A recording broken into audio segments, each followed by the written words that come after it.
Head coach for the Giants, he said Dart is in a good spot to come in and learn. He believes that it's Russell Wilson's job. Russell Wilson, we know him well, same draft class as myself. Chase, you know that quarterback position all too well. Yeah. Can Jaxson Dart shorten that leash that Russell Wilson has? The second that Jaxson Dart got drafted and the New York Giants traded up for him, I believe that Russell Wilson's leash was shortened. Oh, wow. The second he was drafted. And that's just, look, it's going back to the old adage, if you take a quarterback in the first round, man, he's going to play. And he's going to play right away. Since 2020, on average, a quarterback drafted in the first round starts in week 3. Week 3. So his leash, 4 weeks. 3 weeks. I mean it. And look, I've been on it the whole time. Look, I think Russell is a Hall of Famer. I don't think he's playing like a Hall of Famer right now. I think, and I've said this the whole time, the safest way, in my opinion, for Brian Dable to keep his job is to have some success with Jaxson Dart and instill hope in that fan base, instill hope in that organization. They're going to have a good defense. That defensive line might be the best in football, right? They're going to play defense. If Russell doesn't turn the football over, it's going to be hard for him to lose his job. But if you ran 8, 9 games with Russell Wilson, you don't make the playoffs, you're getting fired. Every one of you, the front office, the owners cleaning house. Dayball's out, Joe Shane's out, everyone's out. In my opinion, if you can show some promise with Jaxson Dart, who is not ready to play right away, let's just be completely honest. He's not ready. They took a flyer on him because they believe he can turn into a franchise quarterback. But it's the proof is in the pudding, man. Like, that's the saying my dad used to say. Texas, proof is in the pudding. Like, a first-round pick, he's going to play. The second he got drafted, his leash was shortened. He's going to play, but I don't think Jaxson Dart can do anything to shorten Russell Wilson's leash. I think only Russell Wilson can do that. There it is. Yeah. Russ can get hurt. That's how he got hurt and shortened his leash last year. That's why Justin Fields started, I think it was maybe the first 6 games of the season. Russell Wilson can play bad. That'll shorten the leash. The offensive line, in theory, could shorten the leash. Maybe the wide receiving core doesn't help Russell Wilson out and shorten the leash. Jaxson Dart, in my mind, can't do anything to shorten Russ's leash. I do agree with Chase wholeheartedly. You get drafted in the first round, there's some pressure there. There's some pressure there. I believe dependent upon where you get drafted in the first round dictates just how much pressure. You get drafted late in the first round, the Jordan Loves of the world, even Lamar Jacksons of the world. Lamar didn't shorten Flacco's leash. Flacco's play shortened Flacco's leash. Then Lamar comes in the end of the season. He goes 6-1. Shout out to the Ravens. They make the playoffs, and Lamar, his career arc is his history.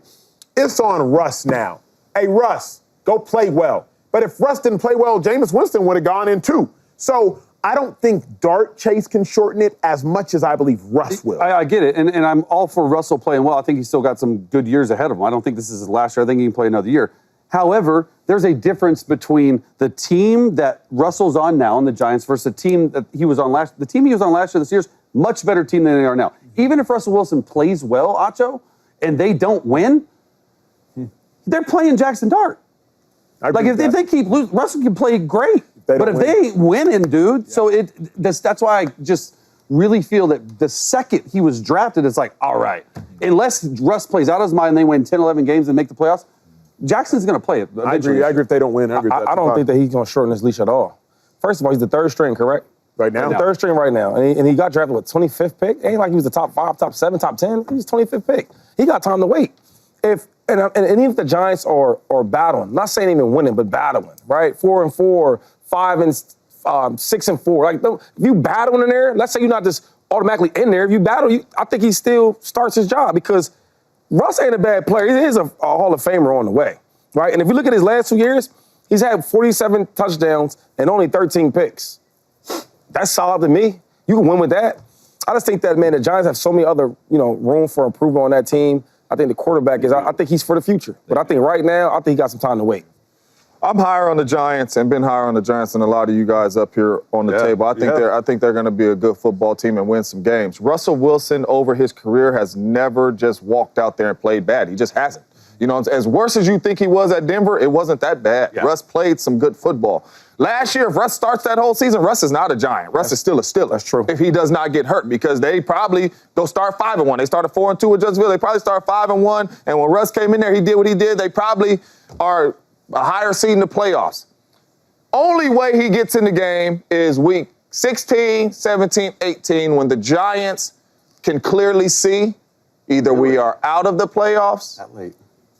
And then the young boy will go in. But if they are anywhere in the playoff hunt are playing good football. Russell Wilson goes in there. Listen, man. The young fella's nowhere near Russell Wilson right now, and that is okay. Right. Russell Wilson is way better than him right now, Absolutely. and that is totally fine. He has some room to grow. He might be an all-pro, a superstar quarterback in this league. I hope he is. But right now, as we sit here talking on this show, Russell Wilson is way better than this young fella. So the only way he goes in is if they are out of playoff contention week 15, 17. Yeah, see, I mean, look, I think Russell Wilson's a fine player. I think he's a good player at this point in his career. But the Steelers with Russ, they lost 5 straight last year. And I think we're making this more of a Russell Wilson, Jaxson Dart talk. This is a New York Giants topic. Mm-hmm. Read the room. They almost got fired this year. They are going to do anything. That's why they went out, signed Russell. That's why they went out, signed Jameis. That's why they traded up into the first round for a guy that they believe in Jaxson Dart. They have to win. And so even if they're not winning, even if they're 4-4, 5-5, they're not making the play. They're 4th in their division, 3rd in their division, depending on how you view the Dallas Cowboys. They got to get out of that division.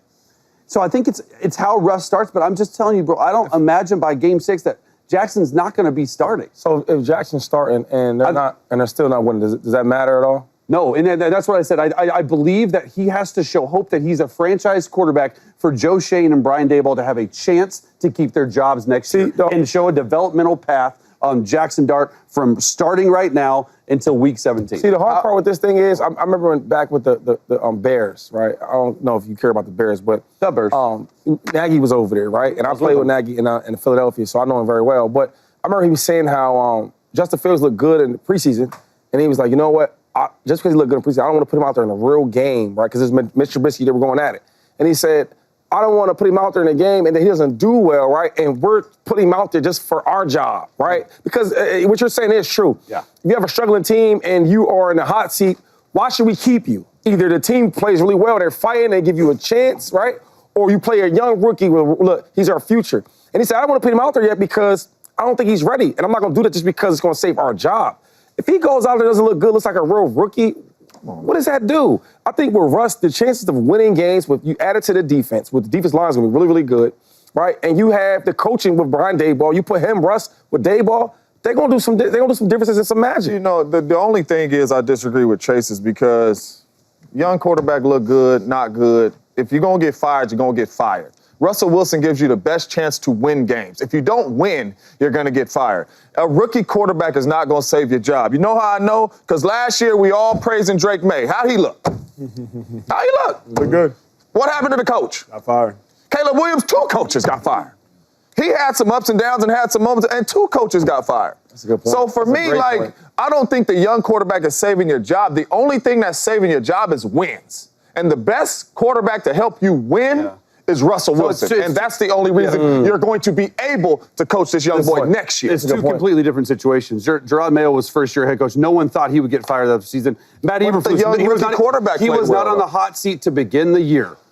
Brian Daboll and Joe Shane are squarely on the hot seat. This is unlike any situation that you mentioned. That's why I say if it's even and they're 500, it's not good enough for them. 500 is not good enough to keep their jobs. They will get fired. And when fired football coaches are worried about that, they make crazy decisions, right, wrong, and different, to try and save their job. So what you're telling me, because you just said week 4. So you telling me if you 4 That's the average. You telling me if you 4-12 and the young quarterback showed some ups and downs, you keep your job? No. Well, the thing is, once you go to Jaxson Dart, I said 7-8 games, they got to win. 7-8 games. But once you go to Jaxson Dart, whether it's week 2 or week 10, you're not going back to Russ. If you go to Jaxson Dart, that means your job's gone. I think so, too. I mean, you lose and the season's over. Yeah, if you got to Jaxson Dart, it's over. I mean, that's what I'm saying. Unless they can show some hope and win 7-8 games with them, then they can possibly be like, hey, you know what? We can win with him. Let's make our team better. That's what I've been saying since the day he got drafted. Yeah, we will see how that one plays out. What up, YouTube family? Welcome to the facility. Thanks for watching, and you better be sure to hit that subscribe button if you want to get more highlights from the show and all of our exclusive content.